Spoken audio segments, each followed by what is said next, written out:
What if I told you center support is actually insanely good? You probably wouldn't believe me, so before we start the video, here's 5 reasons center support is good. Number 1, in almost 80% of the games I watched, center support ends with second highest damage. He does so much damage, in fact, and this is already number 2, he can 100-0 almost any carry in the lane if he is with his offlaner. By himself, he can deal 620 damage at level 4 before reductions with his W, Q, and W. He'll do that all by himself. And yeah, maybe he takes a lot of damage from it, but this ties to the third reason this hero is good. He has 8 HP regen at level 1 with no items. So tough and so strong and so determined. He lanes really well because of it, and can even handle heroes like Undying in lane. The fourth reason is the global save and the gank aspect that the hero brings. This is insanely powerful, and it makes sense. Silencer is a support for the same reason, that global capability. Finally, Centaur can one-shot waves with his Q and W. One shot?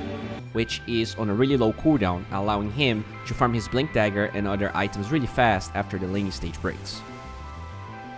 Okay, so if you're still here, you want to know how players like Saksa, Eki, and other players are getting 60 plus win rates with this bad boy.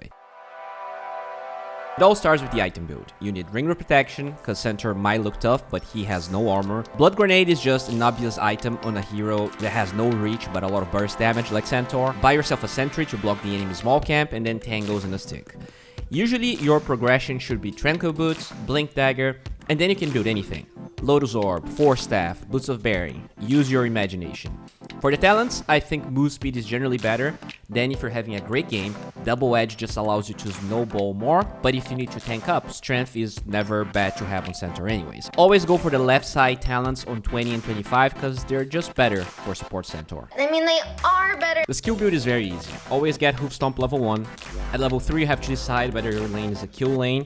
If that's the case, then get Double Edge level 2 and kill some noobs. If it's more of a survive lane or a mediocre lane, get Hoof Stomp level 2. After that though, always max Hoof Stomp first, then Double Edge, and your first point in Retaliate should come at level 11 after learning your level 10 talent. There are 2 types of laning stages when you're playing Centaur. You can either stomp your lane, which will give you early levels in gold, and in scenarios like this one, and if you have a self-sustaining offlaner, you can start roaming to other lanes a little bit earlier. Tranquil Boots and Blood Grenade is the best timing for that to happen with ease. This gives you gap close you usually get with Stampede, and that allows you to get the early kills, but also the sustain as you move through lane to lane. That said, you can still rotate with only boots. In this game, after a kill, which alleviates the lane for the Razor, we can see a rotation through Twin Gates for a kill, Lotus Pickup, followed by a Wizrune move, but instead of setting up too close to it, he actually stays close to the fight, ends up finding a really good opening, enables 2 kills to later steal the Wisdom Rune anyways. Then there's the hard lane scenario. This means you might be forced to stay in your lane for longer and find ways to enable your offlaner. The classic move is Dragging Creeps because it separates the enemy support from the carry, and you are as tanky as he gets for this job, but sometimes you just gotta bite the bullet and leave the lane lower level with not as many items for your offlaner, so at least he gets some experience. With level 3, it's not hard to find kills in pretty much any lane that has a stun, so at least you have that going for you. After the laning stage, you only have 2 modes available for this hero. Mode number 1 relies on Stampede being available. If that's true, and you can convince any player to fight with you, then you can smoke or you can walk to a lane with a player and use Stampede to kill someone. The second mode should be if Stampede is on cooldown and there is no objective being taken or under threat, just farm your Blink Dagger. Centaur and Tranquil Boots has been out of the meta for a while, but a good tip to remember is if you're farming and feeling safe in the jungle, backpack your Tranquil Boots so you can maximize the regen of it, since it gets deactivated as you jungle. If you are an OG, you probably know about this, but Dota has a lot of zoomers nowadays, so you never know. The beauty of this hero is that Blink Dagger is nice but not needed for you to kill people.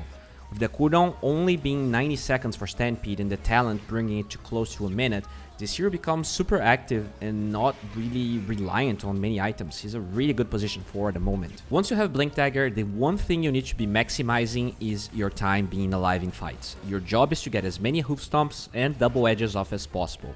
So don't bother with right-clicking targets, just do your stuff, hide, and repeat. Ideally, you also don't want to ult as you engage with your Blink Dagger unless you need it for the disengage or if an important ally needs it to engage into the fight.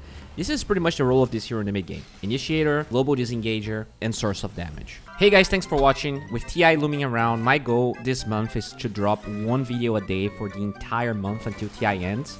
Ideally, guys like this one, but if you have any other ideas or suggestions, I'm super down. Thanks for watching.